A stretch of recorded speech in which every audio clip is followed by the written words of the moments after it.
Alright, welcome back. You asked for it, so here's a video of how I make my meals for my contest prep. Enjoy. In advance, apologies for the lower microphone quality than usual. I was recording in the kitchen, and kitchens get loud sometimes. If you haven't seen it already, go check out the full day of eating video I put out, where you can see all of these meals and the macros and calories and everything for them, and then come back here. Alright, so as you can tell, I just woke up and I'm about to have my first meal of the day. It's one banana, 250 grams of berries, 250 grams of fat-free yogurt, Greek, 1 scoop of whey protein, and 5 grams of creatine monohydrate. And then I'll just add some water. Alright, and here we are. That's about 100 grams of brown rice, some chicken breast, mushrooms, bean sprouts, garlic, onion, black pepper, salt, soy sauce, and that's it. And I forgot to show it, but I did something called a wet brine on my chicken breast. A wet brine is basically when you submerge your meat in a solution of water and salt or sugar and or some sort of acid, like for example lemon juice. And that's what I did. I submerged the chicken in water and added 4% of salt. It just makes the chicken hold on to a bit more moisture, it softens it a little bit, and it also obviously makes it salty. So honestly, it just makes the consistency and texture of chicken breast a lot better, in my opinion. So if you've never wet brined your chicken, try submerging it in water start with a 4% salt concentration. So if you have 1,000 grams of water, then 40 grams of salt is a good start. Try wet brining it and let me know how it goes. Alright, so I'm going to get started by adding in some olive oil, and then taking the wet brined chicken, removing the water, and adding them into the pan. Alright, so a couple things. First of all, when you first get these into the pan, be careful, because they're going to splash a fair amount, especially with higher heats, which is what I'm using because I like time efficiency. So A, be careful because it's going to splash a little bit and spit the oil around, and B, be careful it doesn't stick. Chicken breast is pretty low fat, especially skinless, so you want to be careful it doesn't stick to the pan and start burning. But then after around a minute, or after the chicken breast goes white, typically that means it's not going to stick anymore unless you really don't pay attention to it for a long time. So just be careful at first. Also, you'll notice right now the chicken breasts don't actually fit into the pan, like as in one of them, for example, is on top of the rest. Now, initially that might be an issue, but as the chicken breasts cook and lose water, they're going to shrink, and eventually there should be enough space to roughly have every chicken breast down on the pan, which then allows it to brown. So even if initially there's not quite enough space for all the chicken breasts to be exposed to the surface of the pan, don't worry, just be patient. No browning is going to take place initially anyways, because it's too early and the meat isn't warm enough or cooked enough, etc. So just be patient. A couple things. One tip, flip the chicken breast pretty often. There's no harm in doing so, and just make sure that you don't burn anything. And another thing is, even if you see some browning at the bottom, don't worry about it, because we'll add in some mushrooms afterwards, which will lose water, and you can just scrape it off and deglaze the pan. You see with this chicken breast, I wasn't very careful. So try and keep an eye on chicken breasts as they cook, otherwise you might have some burnt meat. So as you can see, some of these pieces are starting to brown quite nicely. So once you get about this brown, keep a close eye on them, because they keep burning quite quickly. Keep flicking them around to make sure the other side isn't burning. And then, because no pan has like perfectly even heat distribution, once they're finished, take them out and keep cooking the other ones until they're brown as well. I think maybe a little bit more browning than this is good, but any more than that, then you start risking burning too much. While the chicken finishes cooking, take the mushrooms, slice them up into small pieces, and then add them to the pan. Right, now that these are chopped, add them to the pan. As you can see, there's some browning and fallen in the pan. The good news is, these mushrooms are going to release a lot of water, a lot of water, and then once they do, you can scrape off the bottom and deglaze it. So, alright, now that the mushrooms are in the pan, same thing as for chicken, where initially there's not going to be enough space for them all to get browned, but then as they shrink, there will be. Keep an eye on them, and as soon as it starts releasing a lot of water, you can use your wooden spoon to really scrape off the bottom and get the flavour out.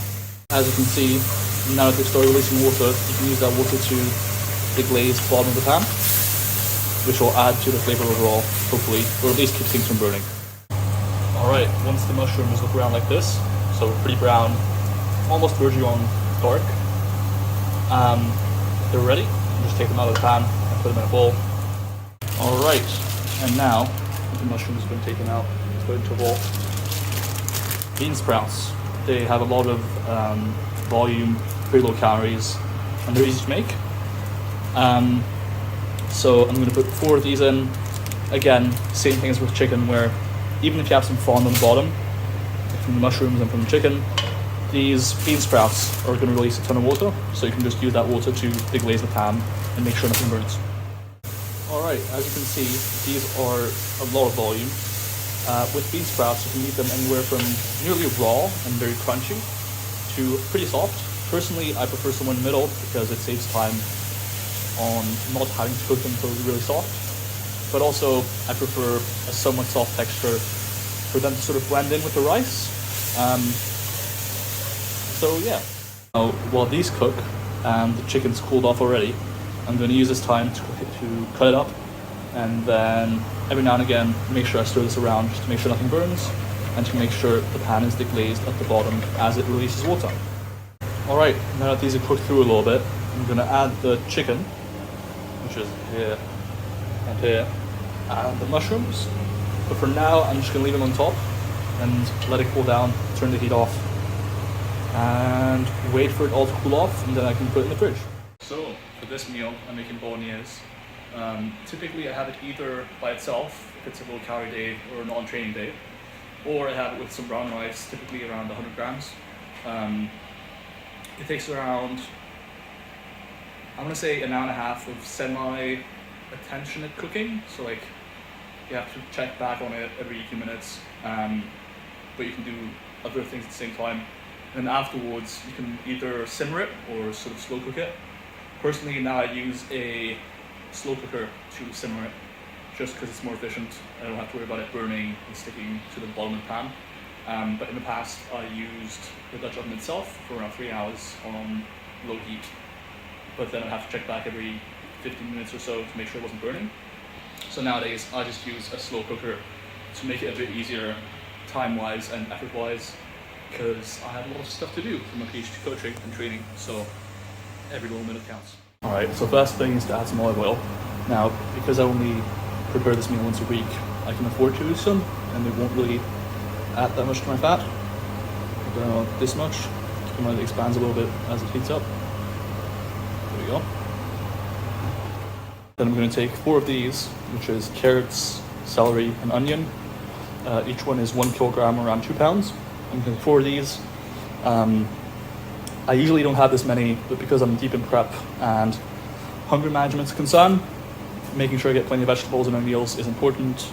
Plus, during prep, your calories get lower, so you want to make sure you get enough micronutrients in, and having higher amounts of vegetables can ensure that you get those micronutrients in. Alright, so because this pan isn't actually big enough to accommodate all 4 of these bags at once, I'm going to put in 2 first, let it shrink down, evaporate water, and then add the remaining 2. So there we go. Now that these are in, I'm going to have to wait a while until they shrink down and lose some water. The good news is, because they're frozen, I don't have to keep that close of an eye on them until they soften and start losing a lot of water. So yeah, I'll see you then. You can accelerate the process slightly by going ahead and stirring it up to make sure there's no blocks of solid ice at the beginning, but it's not going to do a whole lot.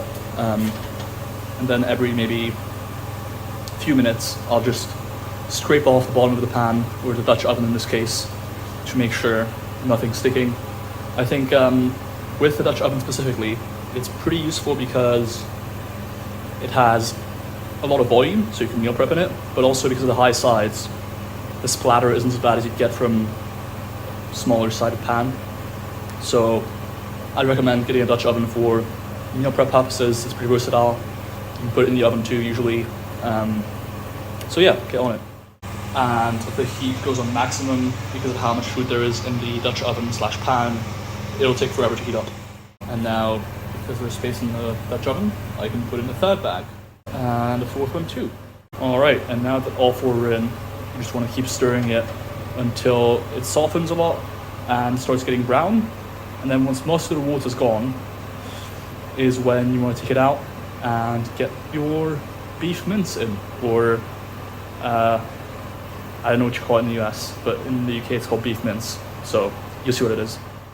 As you can see now, it's shrunk down in size quite a lot, which is normal since vegetables are mostly water. When you start seeing water sort of in here and shrunk down a lot, is when there starts being a risk of it burning, so keep an eye on it a bit more. Oh yeah, I almost forgot to say, full credit, not full credit, but a lot of credit goes to Adam Ragusea for this recipe. It's not the exact recipe he uses, because I made it a bit more cutting friendly and also just adapted it a little bit. But the idea for using a Dutch oven and the general gist of the recipe comes from Adam Ragusea, so I'll link his channel in the bio, or description I should say. It's a very good channel, so check it out. Alright, so this is pretty much ready now. I'm going to transfer this over to this, which is a slow cooker, air fryer, everything, just to make it easier, and then to make space for the beef mince. Alright, that's been transferred over to the slow cooker, and now I'm not going to bother cleaning this up. I'm just going to add some olive oil and add the beef mince. About the same amount of olive oil as before, and now we add beef mince.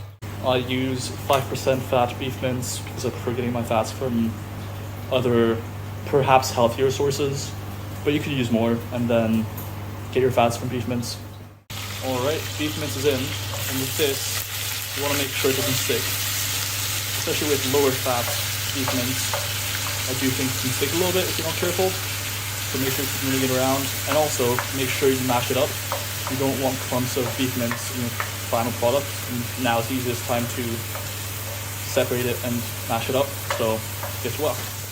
Now, while the beef mince is cooking, I'll take 4 of these, which is around 2 kilograms or around 4 pounds total of tomato passata, which is just very finely sieved tomatoes, and add them in.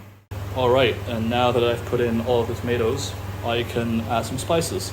Typically I add garlic, thyme, oregano, ground black pepper, and some balsamic vinegar. I'll also add in some parsley and cayenne pepper sometimes, but currently I don't have any, so I'll stick to these. As far as salt goes, I personally prefer salting at the table, but if you want to add salt now, you can. Just be aware that it's a lot of food, so you probably need a lot of salt. Alright, as you can see, I added the spices and the balsamic vinegar. I added a tablespoon of oregano, thyme, ground black pepper, and garlic. And I added half a cup of balsamic vinegar. That might sound like a lot, but this is a lot of food, so. Alright, when most of the beef looks like it's not raw anymore, I'll squeeze in a whole tub of Italian tomato puree or tomato paste, and let it brown a little bit at the end along with the beef. Alright, now that most of the water's gone, keep an eye on it because it might start burning, so you want to keep moving it, and at some point it's going to start browning. When it does, keep an eye on it again. If it starts getting stuck to the bottom of the pan, add some water and scrape it off, and yeah, that's about it. Also, you can kind of smell when it starts to brown. It'll smell different from before, so keep your nose out, I guess. Alright, I finished cooking the beef. I transferred it all into this pot, and now I'm going to get the lid on and turn it on low heat and slow cook it for 8 hours. Not low heat, sorry, high heat for 8 hours. And that should be enough to simmer it to an extent.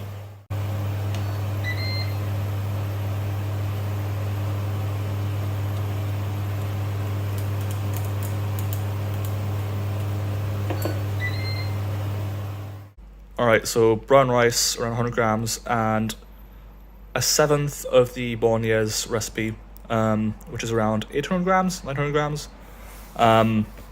Now, the ratio of rice to bolognese is a bit messed up, but ultimately there's a lot of bolognese, so I can stay full and manage my hunger.